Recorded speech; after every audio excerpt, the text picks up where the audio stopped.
Hello সবাইকে, আমি Manisha. Unscripted Manisha চ্যানেলে তোমাদের সবাইকে ওয়েলকাম। ভিডিও শুরুতে তোমরা দেখতে পাবে যে আমি গঙ্গার জল নিতে গঙ্গায় নেমেছি। হ্যাঁ, পুজো হবে আর গঙ্গার জল থাকবে না, সেটা তো আর হতে পারে না। আগের ভিডিওতে তোমরা দেখেছো আমরা দুই বোন মিলে সরস্বতী মাকে বাড়িতে নিয়ে এসেছি।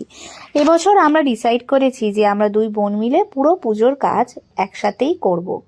তাই দশকর্মার বাজার দিয়েই শুরু করেছি পুজোর বাজার। ঠাকুরমশাই ফর্দ দিয়ে দিয়েছিলেন, সেই ফর্দ দশকর্মার বাজারে দিয়ে আমরা ফলের বাজার, ফুলের বাজার, মিষ্টির বাজার একে একে সেরে নিয়েছি।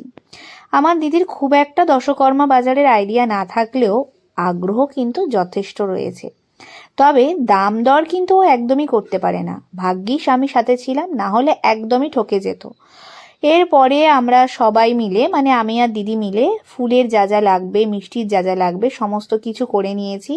মোটামুটি একটা বিশাল বড় দশকর্মা বাজারের টাকার লিস্ট হয়েছে, প্রায় 1900 টাকার মতো কাছাকাছি। এরপরে ফুলের বাজার, মিষ্টির বাজার তো রয়েছে।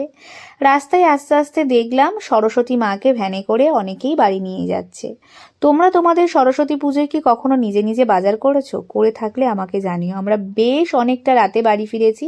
বাড়ি এসে দেখলাম মা গরম গরম লুচি আর কড়াইশুঁটি দিয়ে আলুর দম করেছিল, যেটা দারুণ ছিল। ভিডিওটা ভালো লাগলে লাইক, কমেন্ট, শেয়ার, সাবস্ক্রাইব করো। চলো, টাটা।